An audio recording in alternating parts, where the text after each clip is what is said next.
bi furu jasira a nafolobɔ cayara san 10 wari olo be dumulon kelen Estelle Dabire bi da don o ka furu tagama siraw ra anu kan ka dɔ ti misile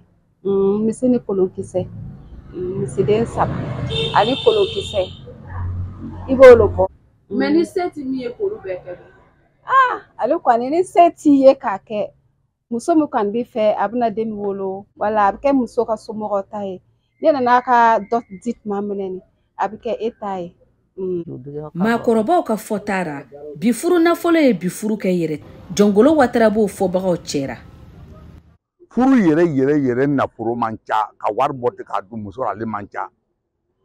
a masiba n'a kungo min bɛ kɔfɛ nin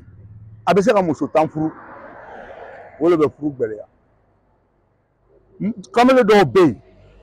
mɔɲɛ b'a fɛ ka muso furu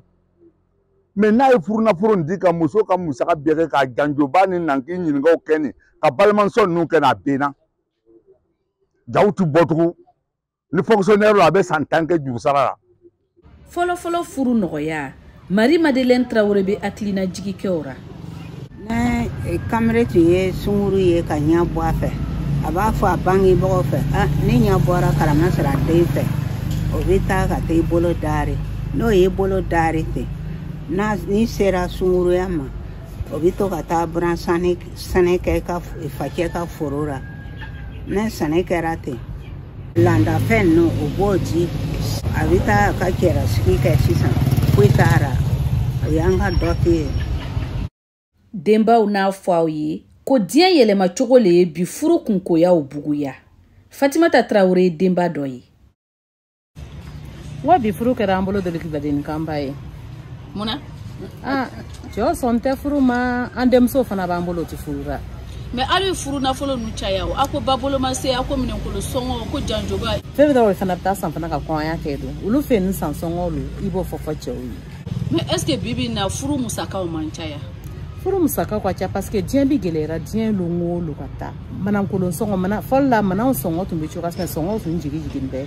an bi bi min na manaw sɔngɔ bɛɛ yɛlɛ la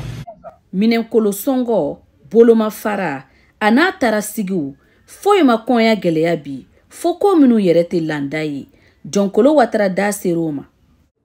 n'a fɔra ko n'i wa 100 bila i ka so kɔnɔ i tɛ se ka muso furu ni gɛlɛya b'a la dɛ a ye dabɔ minɛnkolon sɔngɔ ni o yɛrɛ de bɛ ka furu yɛrɛ nagasi o bɛ furu kɛra u ka tɔn wari le ye furu ta ka taga bila tɔn wari ko la ko nin ta sera ti 200 di ani tagafe 3 n t'a fana sera a bɛ na n'o le ka denw ta k'o kɛ maliyɛn muso jula kan k'u ka aw ta ten k'o kɛ jagokun ye ten nin bɛɛ ra sungurudenw yɛrɛ ko di an ye kuma di Koro Sulama ma bon bibi na no ko bele ka kɔɲɔ kɛ ko janjoba taara malozame baba taara est ce que i bɛna sɔn ne tɛ se ka sɔn ale la dɛ n ko ale de b'a diya malozame ani janjoba ni et puis n'i bɛ tɔn ninnu na n'i ma janjoba ta i t'i ka wari ninnu sɔrɔ quoi a janjobabaw jalatigi mondialu ko babakɛw nin bɛɛ ye karamɔgɔ Traoré siran furu ye o le bɛ yan kɔni dɛ n'i ko muso furu yan n'i prende ka janjoba ni minɛnkolon sɔngɔ ni a tɛ se ka sɔrɔ o n'i ka taa muso dɔ kura t'a lɔ ko o na ni 1 million ye i y'o bɔ min Dramane Sanu ye tɛmɛbaga ye ale ka hakilina na kɔɲɔya mana kɛ o kan don o bɛ sigi gɛlɛya furudenw ni ɲɔgɔn cɛ e ni den bennara e yɛrɛ fɛ ko bɛ taa nɔgɔya ni ko taara gɛlɛya sisan a bɛ kɛ baara ye fo i ka drapeau fili wari min b'e bolo a man ca e bɛ débrouiller ni 100 i ka commerce kɔnɔ e taara bɔ muso kɔ den ka somɔgɔw ko bɛ taa dépense fɔ a taara fo wa 80 ɲɔgɔn e de tɛ se ka débrouiller ni 20 ye a ka ɲi kana min dumuso e y'o bɛɛ dépenser furu kɔnɔ donc a kɛra tan muso yɛrɛ tɛ bonyana furuso kɔnɔ Karim Traoré ale y'a kɔrɔsi voilà o bɛ ɲɔgɔn filɛ ne ka fanga ale cɛ million ale fanga an tɛ kelen ye don lo kɛ an ko ɲɔgɔn caman ye don denmuso bɛ so kɔnɔ a den 3 fakɛ 3 kunkoya mana kɛ damatɛmɛ ye a jɛn caman tɛ laban wa a gbɛrɛgbɛrɛ sɔrɔ man go karamɔgɔ Traoré fɛ furu dɔw bɛ yen u bɛ taa kɛ i bɛ taa ye 1 million 2 million a laban i bɛ taa sɔrɔ a tɛ tɛmɛ 1 mois ka furu ni sara ni forcer les filles ta chouin les gars a bibla ko ke balla ko e ka kaso bomba fere normalement angie tang e ta zoro muso le ta na shigi de siya bɛɛ n'a ka laada furusira kan